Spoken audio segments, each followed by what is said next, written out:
disability is sexy, you know, queer is sexy, it's fluid, it's movable, you know, we'll all be disabled at some point. It's desirable, as is queerness is so it gives us a really interesting format, sort of structure to turn everything on its head, actually.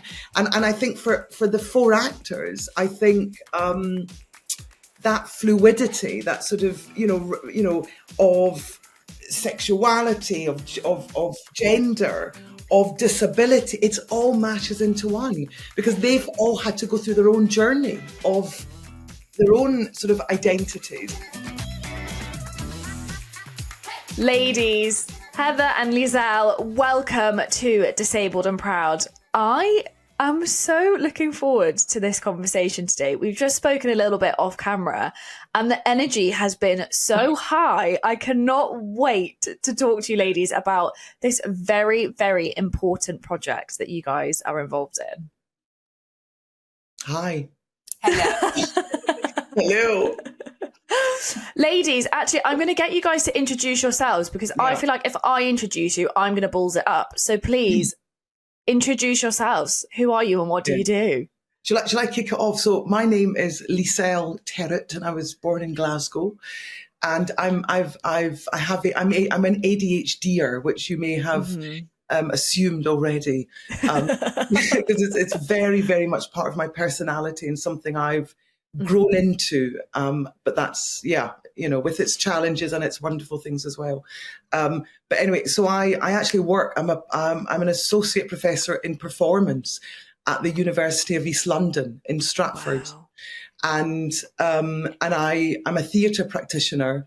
So I make theatre mainly collaboratively with other people, mainly with learning disabled people, or neurodivergent people. But I also make solo performance art as well as a performer. But I also facilitate and do sort of 101 other things. And I'm a single mother as well, with a child of 15. Wow. You have a whole, like, you know when someone opens up like an introduction book and it just goes and it just falls to the floor? That is you. What an achievement. Well, yes. Well, I'm still here. Still here, getting on. Lisa's very impressive person to know. Yeah, very impressive. And what about you, Heather? Yeah, so I'm Heather Johnson. Pronoun she, her. I've not put that in my what you may call it. So I was born and bred in London.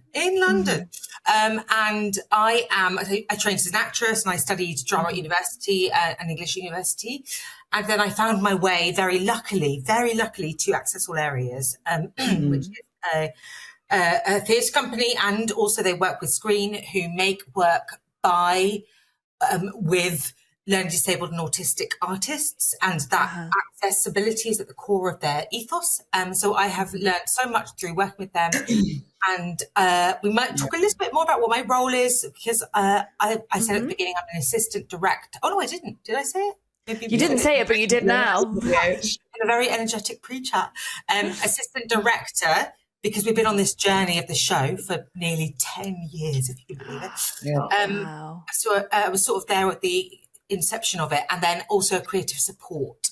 So what that means, really, in essence, is to be there to remove the barriers that would otherwise disable people from being able to work, right? So it's quite kind of a complex term in a way, but it's also quite simple. You're there to make sure that the actors can do their best jobs.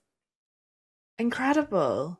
And so I would love to talk to you guys about the inspiration behind Not Fucking Sorry. Brilliant. Because firstly, what a title. Yeah. It stands for so much. Yeah. I would love to delve into what is that inspiration and how did the project evolve? Brilliant. So may I respond? Is that okay? Yes. Oh my gosh, guys, dive in. Thank you. Do your thing. That's amazing. So I'm just going to say a couple of sort of roundabout things, and then we'll sort of go into the jugular, to the title, Not Fucking Sorry, which was actually coined by one of the 4 actor performer devises. So, but just to say, so yes, the production, Not Fucking Sorry, is actually produced by Access All Areas, a national portfolio, learning disabled led and autistic led arts theatre company, as Heather said. Yeah. But it's also co-produced by The Hale, which is an incredible producing of mainly marginalised performance artists production company. And it's also supported by RICS, which is a learning disabled research centre at the University of East London, which does phenomenal work. So I just think that's really important to say that. And also that as Heather said, the sort of the seeds of the show, of this piece of theatre or cabaret theatre began in, I think, 2015 or 2016, when a couple of years before that, the director of Access All Areas, Nick Llewellyn, and I, we co-founded a diploma for actors with learning disabilities and autistic actors, adults, at the Royal Central School of Speech and Drama, where I used to be a lecturer. Which remains the only accredited training course of its kind, I believe. Yeah. Okay, so it's an accredited training course that's part-time over a year at an internationally renowned drama school. So 2 years, it's 2 years, brilliant. It was a year now. Yes, so that was before I left there actually a couple of years later, but I continued my work with the diploma. And I continued that in a variety of forms. So I did some research to make sure that the whole the format, the ethos of the course was very much in conversation with the students who would be on it. It had to be informed by the learning disabled students, or else we're just reinforcing the power dynamic. Yeah, completely. So, and then the whole thing was, it was quite anti-traditional acting training. So it was very much about representation, re-representing yourself, live art. How do you make the work? How do you make what, So basically, and at the end of each year, it was originally, I think, a year, then now it's 2 years, we used to make work. We just have like a short amount of time and make a show. And basically, sorry, as a side step, by the way, if I go off on a tangent, please do bring me back, and please do stop me from going on a bit too much. But I'm a tangent lover, so this could be a recipe for disaster. That's good. No, we see, that's the whole point. That is why it's a good show, because the whole show is a recipe for disaster. So the thing is that at the same time I was making my own performance art work. As Doris Latrine, where I used to perform this giant toilet thing. And basically I knew that cabaret and in your face, sexy, political work, it works. And also the cast wanted to make a show. I said, what do you want to make a show about? And they were like, well, we never get the chance to go out to the pub, to the club. So let's make a show that we create that. And that was very important. And also I said to them, well, what pisses you off? And they were like, well, the fucking, interrogation interviews about getting my fund, my pit, my funds, sex, that everybody keeps infantilizing me, and so, and then also, like, because we got to know each other, often learning disabled people are sitting in front of the TV during the day. Yeah. It was about, well, how do we make a show that sort of repositions them, but also is very political and says, you lot, you are the audience watching this, you're all implicated in my marginalisation. So and then there's one last thing to say in my babbling, is that so we would devise. So we would begin with lots of story, but we work in a way, as Heather says, where it has to be inclusive, it has to be safe, it has to respect all the different ways that we communicate, that we live, that we are, the way we talk, the way we breathe, the way we walk. So we do all these games and exercises, and everybody, for whatever anybody did, kept apologizing. Oh, I'm sorry. After everything we did, apology, everything. Yeah. And then we made a game where we weren't allowed to say sorry. We'd have to say, I'm not sorry. And then it moved into, I'm not fucking sorry. Because we had a game where we had a real microphone. It's brilliant. We had a microphone. That's brilliant. We passed the mic around. And one of the very beginning games was say something that you're not supposed to usually say, like fuck or shit. I don't know if you're allowed to say or poo. I always take the explicit, so we're fine. Oh, fantastic. So and then it led, but it was very important to make that space, to allow that space. Yeah. And then we moved into not fucking sorry, because we allowed the anger and the celebration. So there we go. That's the title, basically, in a long way. Yeah. I love that. And I love that it's almost like quite similar, not too dissimilar, actually, better use of words, to creating that safe space and being able to have the conversations that are uncomfortable and understanding why they're uncomfortable, but also not apologizing for it, because I think that's a lot of what I do as well, is having the uncomfortable conversations, but equally not apologizing for it. Like, I'm not sorry that disabled people are marginalized. Like, I don't have a problem saying that, because it's true, and I can back it up with so much evidence that it's scary, right? But I'm not going to apologize for saying it, because it is true. And that's like exactly what you've done. You've provided an environment where someone can say, actually, do you know what? This is just shit. Like, I don't need you to pat me on the head and tell me everything's going to be okay. I just need someone to hear that it's shit. And actually, you could be absolutely implicit in that. Exactly. Yeah. And there's nothing that we can do about it right now. But I just want you all to know that it's rubbish. Absolutely. There is anger in the show, but there's also parody and joy. Joy. But not with what we've been really working on this time. Lisa, I'm okay to say, is that please do. It's joyful, but we can't let go of because unfortunately, the political message is more urgent since we've made it. Unfortunately, even in the last couple of months, the world is.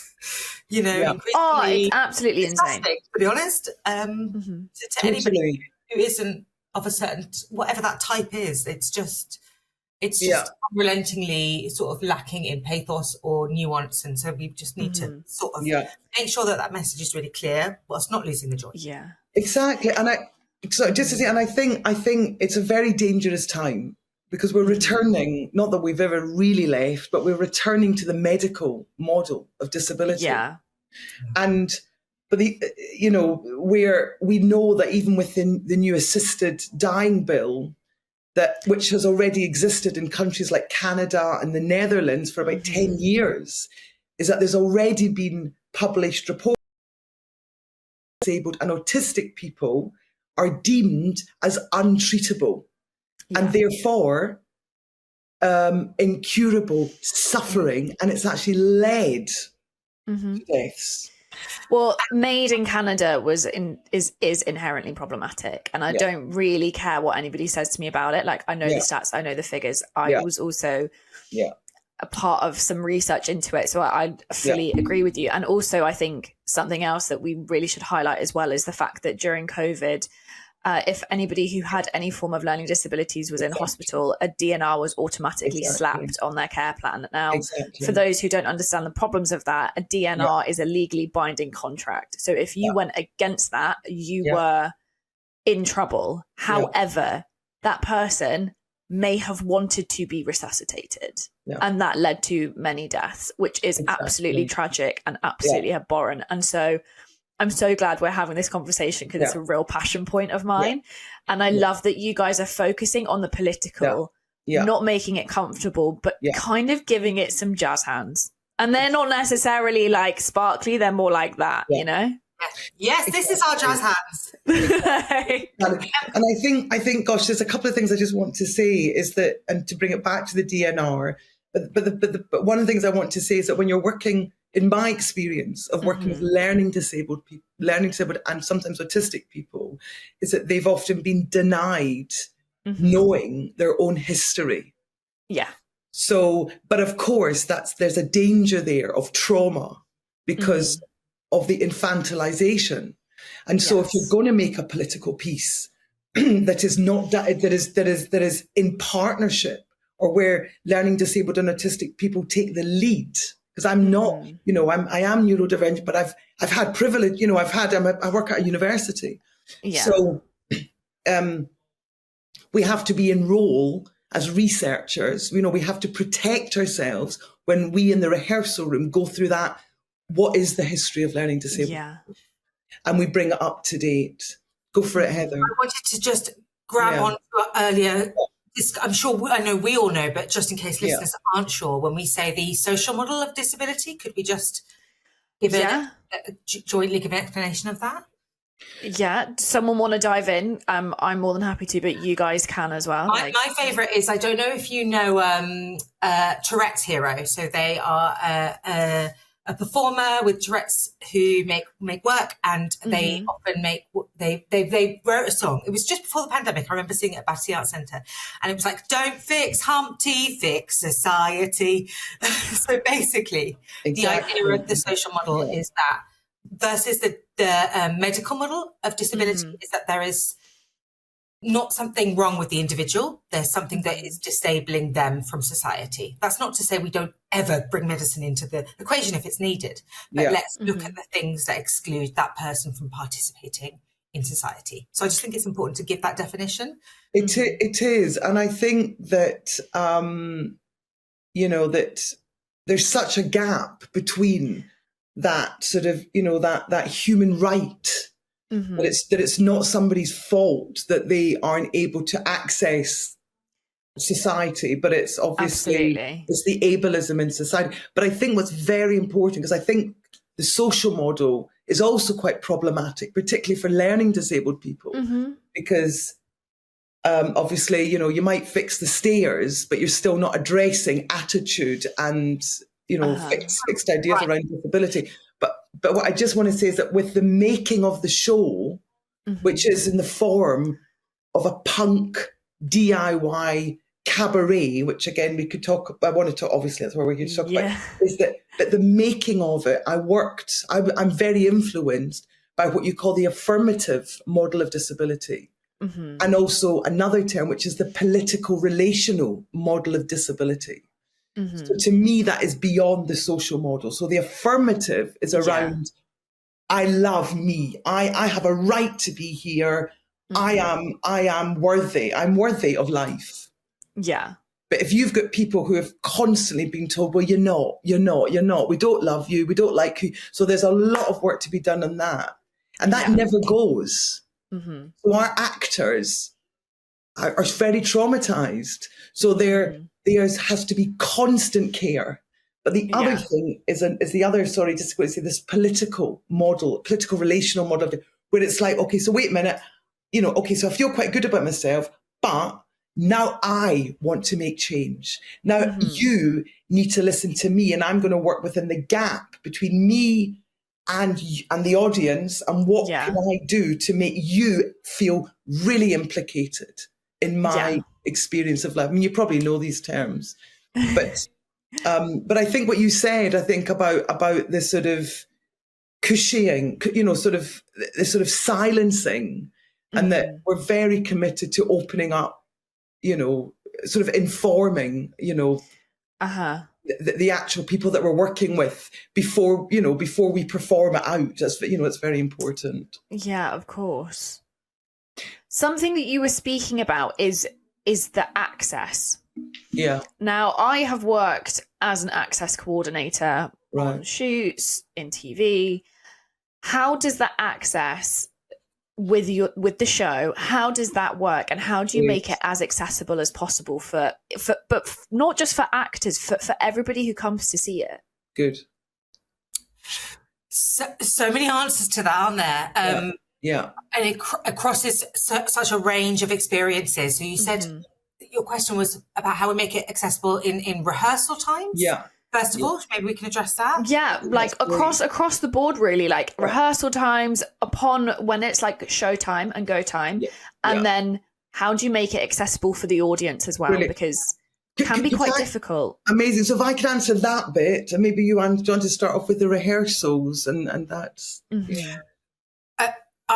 So to start with rehearsals, I mean, this is a company, obviously, we do know each other very well. We've worked together over a lot of years. So obviously it changes according to what your kind of relational history is. But in terms of accessibility, it's about the communication. How can we make it really clear? How can we support people to get there on time? that might come. We have something called an easy read. So we will often communicate an easy read where things are laid out in digestible amounts with pictures to support. It will be about my job. And then we also have another brilliant creative support who is on the show with us, and also support from Access All Areas. We'll make sure that people are getting there on time, or at least getting there, ready to work, which might mean that we have a check-in with them when they arrive. Then it comes to communication in the rehearsal room. I don't know, Liselle, do you want to say anything about that? Well, I'm just writing a few notes down. I think it's very much around, it begins before we're even in the rehearsal room. So there's a contract and there's a relationship that's established. And it's very much about a room of respect. And there's a recognition that everybody has some form of mental health distress, and that's perfectly normal. But equally, we're a professional company and we're making a professional show. And it's not about pity. So therefore, the relationship of the creative support workers is very, very important, because I am there to make a show. I'm not there. We're not here for drama therapy. We're not here, right? So like, I think so Heather's role in particular is very interesting, because you're an artist, you're an artist, but you're also a support worker, creative support worker as well. So it's very clear about, keeping sort of stuff outside of the space, but that's also breaking down the like at the end of rehearsals, we will always have reflection, but again, it's very structured. So there's care, but there's a focus about there's a training for these people, because they've not been entitled to sort of being in these rules that we all learn, part of society. So there's respect that we demand. Nobody is allowed to come in our room unless they understand the rules of respect and care. Basically I call it an ethic of care, an ethos of care in our rehearsal room. And it's a professional company, so we have freelancers, designers, lighting people who come in to work with us, and they literally say this way of working needs to be a model of good practice across the theatre industry. Absolutely. And then just to pick up on how we make it accessible when it's in performance. Obviously, all of our shows are relaxed, which means that relaxed performance means that if you need to get up and leave, if you need to verbalize a little bit during a show, if you need the lights to be slightly dimmer or the sounds to be slightly contained.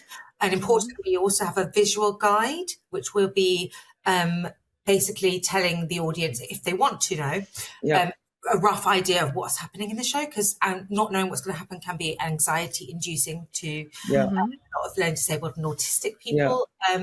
So all of those things are very embedded with how we market and produce the show. I also think that, this show has taken years to make, and, we've already toured, done the main houses for a week at Soho Theatre. We've done the Purcell Room at the South, but, this is another restaging of it, because we, the term crip time. So, we can't make a show within 3 weeks.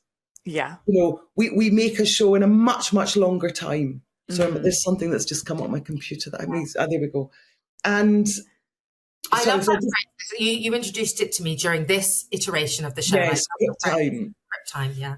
It's an academic term that I just feel like that's very, very important to acknowledge, because, for example, we only have half-day rehearsals because it's just too much to have full-day rehearsals. But what I do just want to say quickly, because two things. One is we need to name the actors, which is it's Emma, DJ, Stephanie, and Adam, and we'll come back to them. But what I do just want to say in terms of the access of the actual piece, and how, why does we have people, learning disabled people, coming to see the show. We have your poshy theatre goers coming to see the show, and what we do is we take popular culture and we bring people in. So, for example, we frame the whole show as sort of children in need, but for adults. We parody children in need, but for adults, a dirtier, filthier version. Mm-hmm. And the beginning, before anybody even comes into the show, they're given a green coin that we stole from Waitrose, we say. And the rule is that the audience, by the end of the show, has got to choose one person to save. Because the overarching question is, who is worthy of life? Mm-hmm. And the show is a form of and basically each actor has got to sort of convince the audience why they should choose them. It's very dark. But it's very Black Mirror, and I love that. Yes, it's very Black Mirror. So, for example, just say, is that one of the scenes, for example, is a parody of Countdown. So, of course, everybody grew up with Countdown. Mm-hmm. So, but what we do is in it, there's some key words, and we have audience interactions. We have some really shocking words that are that come out, such as eugenics. Yeah. Such as the word retard, which is still used across television and, theatre, and it's constantly used.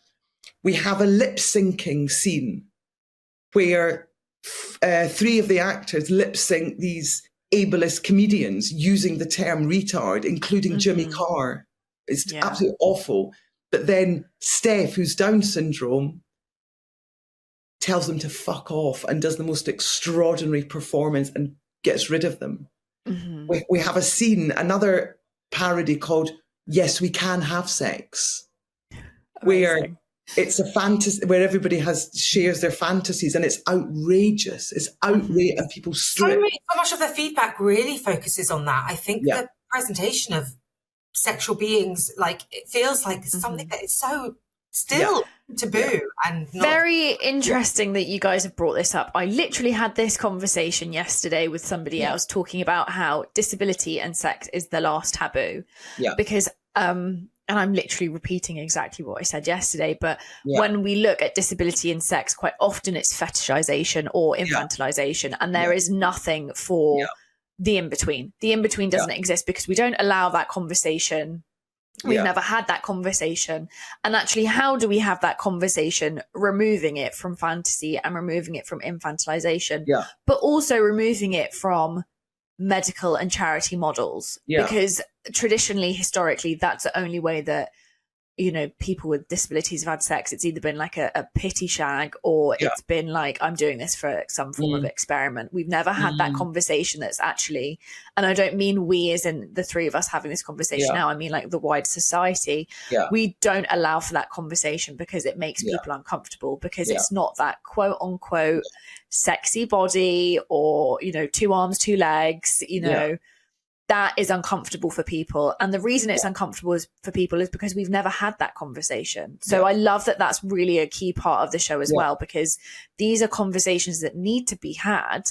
And actually, it's all good and well that we are having these conversations, but actually these conversations need to come from the people who want to have them too. And the communities that want to have them as well. So I love that.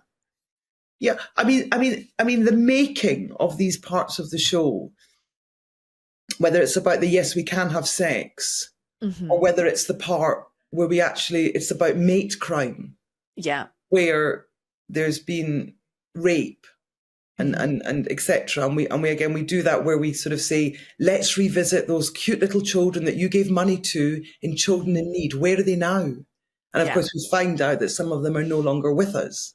So whether it's looking at that, or it's we can all have sex, or indeed where we have one of the actors who chooses not to. He doesn't want to, he just wants to be close with people.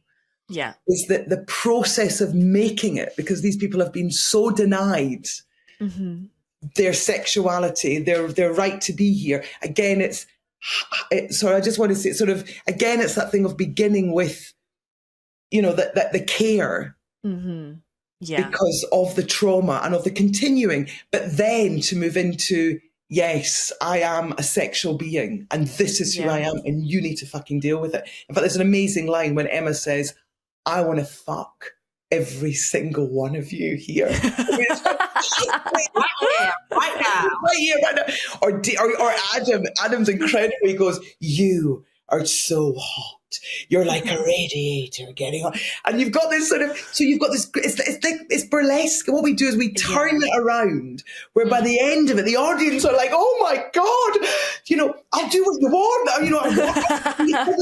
We basically make it sexy to be disabled. Sorry, go for it. Sorry, Liz. We talked about the slap and the seduction, didn't we? Yes. I'm going to slap you with these facts and then I'm going to seduce you as well. Yeah, and I actually think that that's kind of the perfect way to go about it.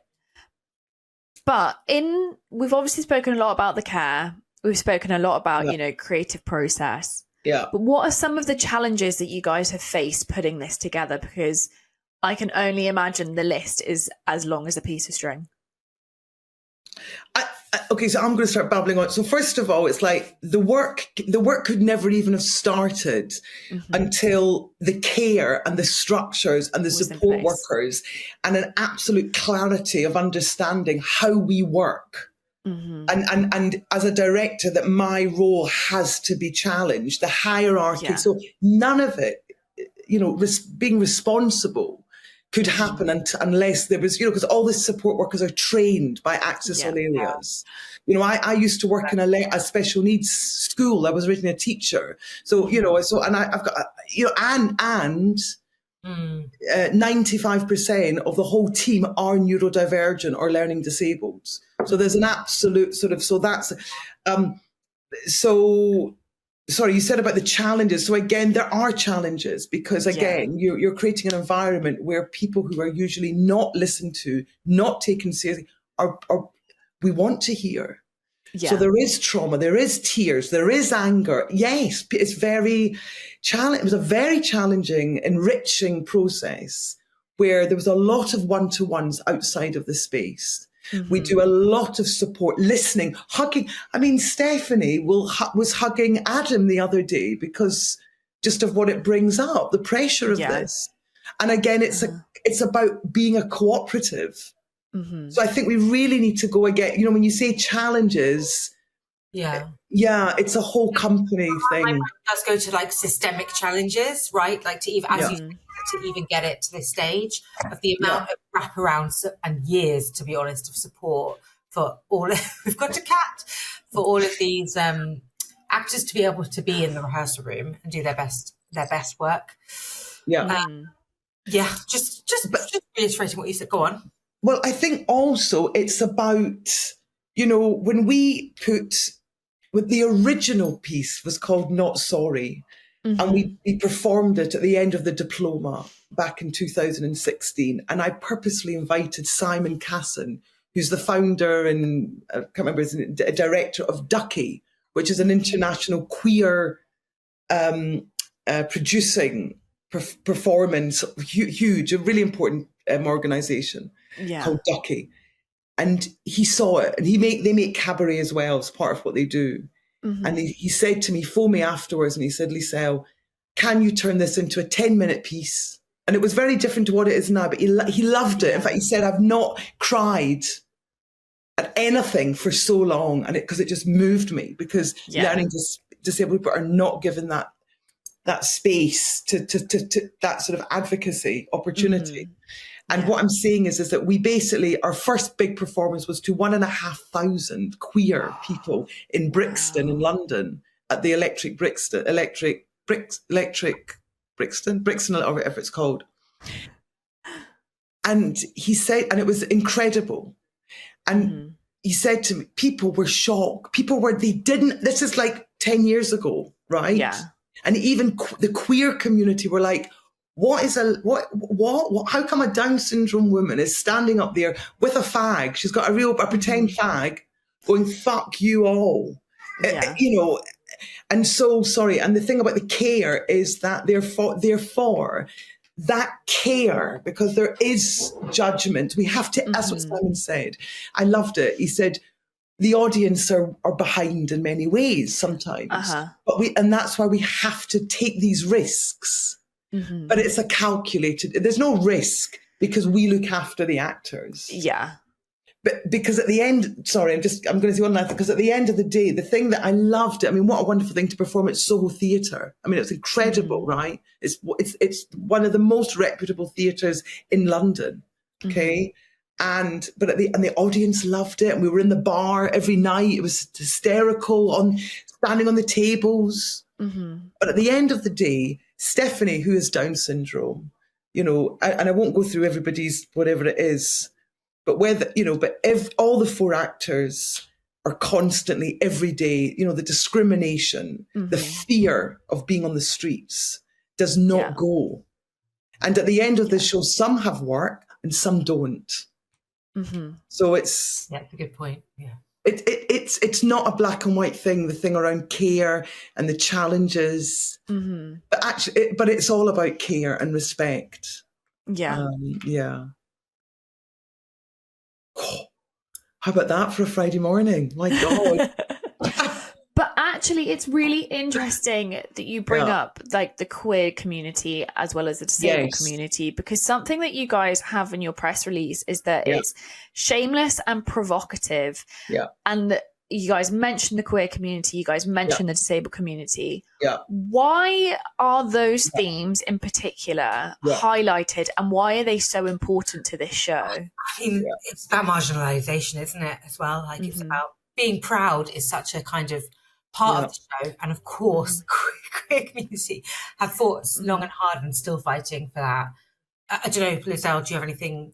Well, absolutely. And I think, I don't know if you use the term crip, but for me, I adore the term crip. I mean, Stephanie in the show hates it. She's like, what, but I love it because crip and queer work really well together. So, we know that queer and crip. It's reappropriating. We did quite a lot of work on reappropriating. Yeah. We did. We've done a lot of work on reappropriating. But that idea of really moving away from binaries and really turning it around to say that gay is sexy, disability is sexy.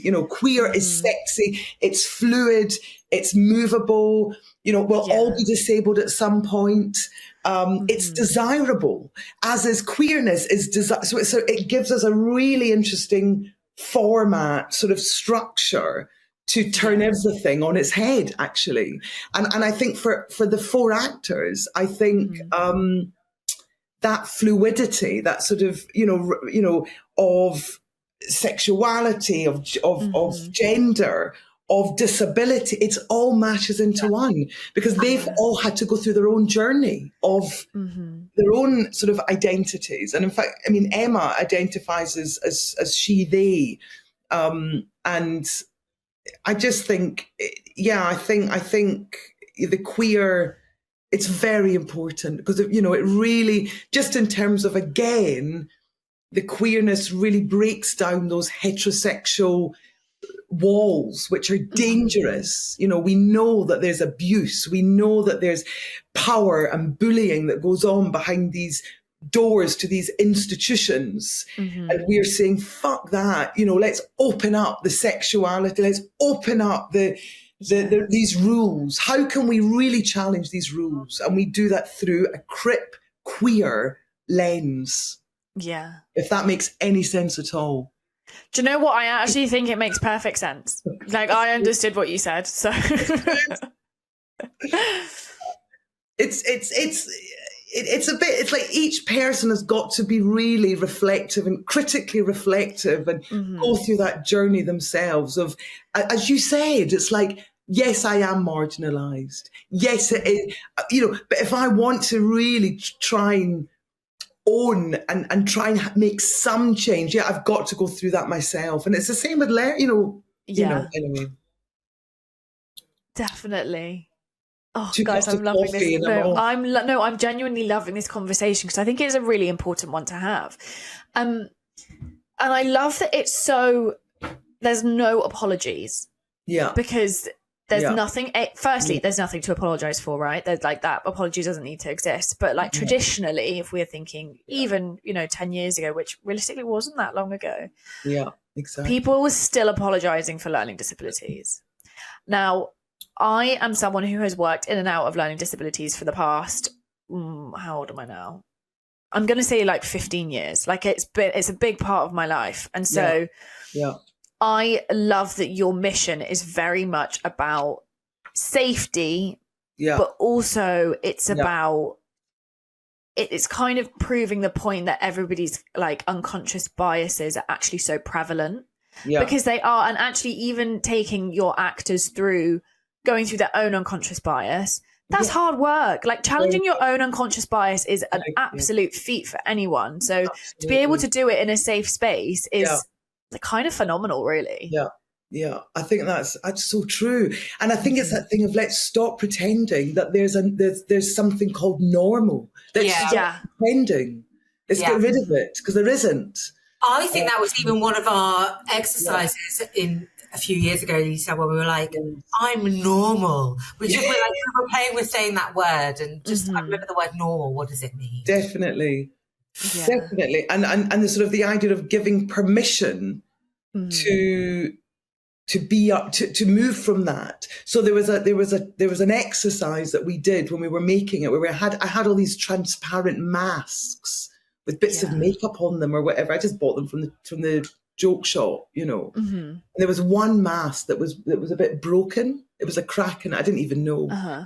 Or maybe I did know unconsciously. Anyway, one of the actors, Emma, chose that mask. And I was basically trying to encourage this sort of to stop censoring ourselves. Let's try and just, what happens if we just... And we had a curtain, and they came out of wearing this mask, and they spontaneously, Emma spoke these words that have become central to the whole production, that have never gone. And the words are something like, you don't know. What was it? Sorry? You don't know the cracks and the scars. You don't know the cracks and the scars that you have given us, that we carry, the physical scars, the mental scars. And I remember the other actors were watching Emma, and in fact, Steph reacted to her to say, I hope you're okay, sort of thing. But I think that, to me, metaphorically, that thing of on one hand, recognizing that all these rules are lies, the discrimination should never happen. But on the other hand, it's like, okay, I'm angry, I'm angry, and to allow that anyway. So that's how, and so therefore, that's how we wrote the pieces as well, was through these different, tasks. Anyway, I just thought I'd throw that in. But actually really brilliant that you've kind of touched on that writing, because I would love to know how the actors, they contribute to the writing, to the narrative of the show, because obviously you guys said that you co-write it with your actors. How is that done, and what does that process look like to make sure that their voices are really ingrained in the show? Well, so again, I'm just going to jump in, but honestly, Heather, do jump in. So I think first of all, it's important to recognise that what we talk about is, I come in with certain skills. So I come in with some directing skills, a bit of writing skills. So everybody's got certain skills. Yeah. And that is something that we build upon, right? So that there will be, so I will take things away, and I will look at the video recorded, and I will do some writing, but based on their words very much, and then I will bring it back. But there has to be, that as well.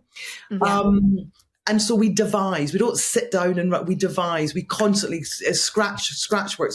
And I'm constantly audio videoing, over the years, loads of sort of that. In terms of structure, because we decided it was a cabaret piece. Yeah. In essence, that defines itself by what first act, second act, third act. And as Liselle said, it's like each actor trying to convince the audience that they are worthy of life. So we knew that it was going to be set up structurally in that way. And I remember there being a period, like a crunch time, which anybody who makes creative processes will know, that time when you're like, your brain is like, it's never going to work, but then it works. And we just had post-it notes, and we were playing with the order of the post-it notes. Yes, that's right. I remember that. And the tone, how can we go from this very dark thing to this fun thing? So that was structurally how we worked as well. It is. And also, again, it's that thing of, how do you make a space? How do you make sure the people in this space really feel that whatever they say is really important, is absolutely incredible? So we would do, so again, sort of like, well, what do people watch? What's fun? What's traumatic? We did all these. So game shows, celebrities. We talked about Graham Norton. We gave a microphone, and I said, does everybody fancy just pretending that you're the host of a game show? And then Stephanie, who has Down syndrome, for example, here's right here, let's not pretend that I came up with all the ideas, because I didn't. Yeah. The game, the whole thing, Stephanie, right, who's 34 years old, incredible natural comedian.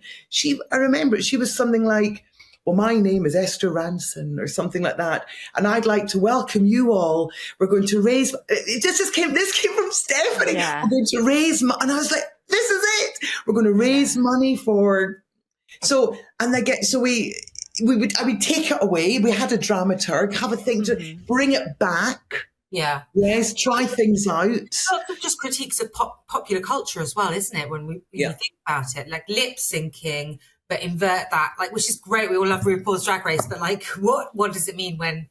Have I gone? Have I paused? No, you're still here. You're still here. That's another brilliant example. So in the show, Adam refers to having a fantasy about being on RuPaul and being touched up and things.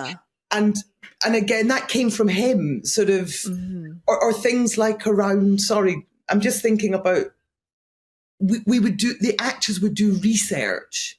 Yeah. So I would give them tasks to do. So they would, and therefore, we would come back in, right, what have we found out? We did a lot of research. I had no idea about the sort of, the amount of people who are killed every year because of mate crime and hate crime. Yeah. And I shared it, with the actors, and again, the actors, and the intelligence of the actors, it's through the roof. Yeah. So again, it's very collaborative, very ADHD, here, there, and everywhere. Yes, and how do we capture, recording, writing, that sort of thing. Yeah. But again, it sounds chaotic, yes, but like a safe chaos, which actually not a lot of people are afforded. No, but do you know what? It's actually not. It's everything's very structured, and structured chaos. It is. Well, the way I'm talking about it, in a way, chaotic's a bit of a loaded term, and I think there's a lot of negativity around it, as we know, around ADHD. I would say there's messiness rather than chaos. I love that. Because if we have structured messiness, we can sit in the mess or sit in the shit. Yeah. Then we can, well, what is it? What does it feel like? What's there? But but I have to say, everything is very, very planned and structured. Yeah. And, we have I don't know. The support workers are there for me as well to help me stop. It's time to stop. So it's messy, but actually there is a plan. There's always a plan. There's always a plan. There's always, and the actors are very aware of that plan always. And if they're not, because we're constantly showing that there is trust, that we know what we're doing, there is that. And also, God, I'm really going off on one now, but also just like, on one hand, everybody knows our roles.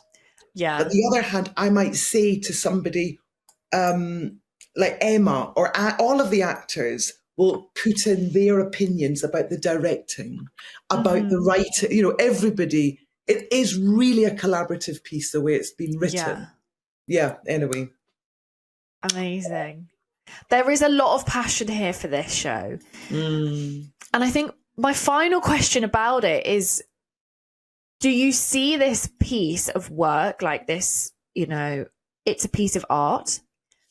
Is this almost like an example of showing the world what good practice, but also accessibility and championing difficult conversations can really drive change? Is that the aim of this piece?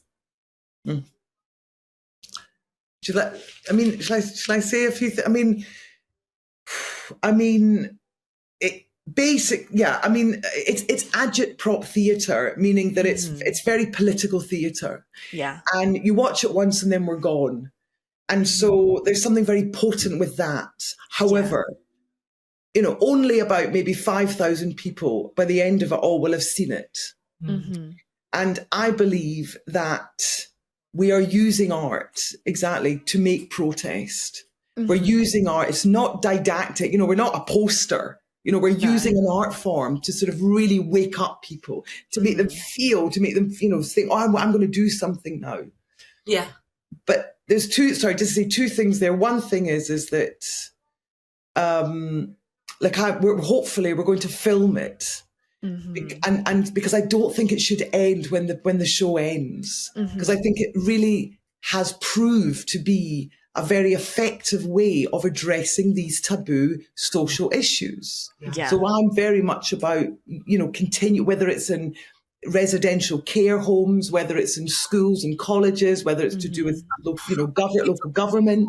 But we actually use it. We actually use it as a tool to address these political issues. That's one thing I want to say. And the other thing that I'm very passionate about is, I don't know how this is going to sound, but really what I would say is don't work with learning disabled people if you're not willing to really understand and critically reflect on your own position of power in relation to these people who are so discriminated against.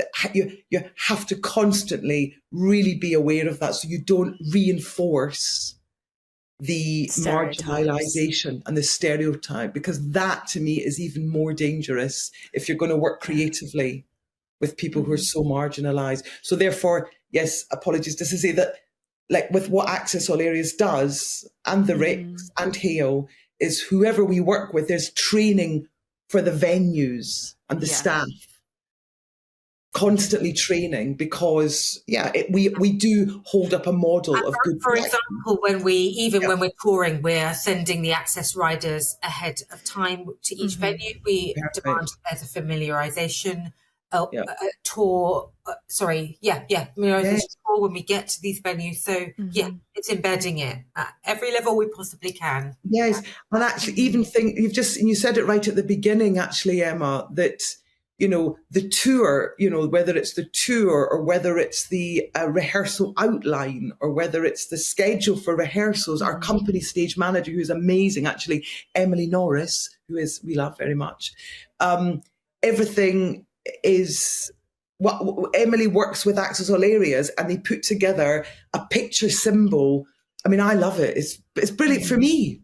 So everything right from just that is accessible, so that you don't have to, it's whether the pictures are better for you, but everything is constantly considered around, is this really inclusive?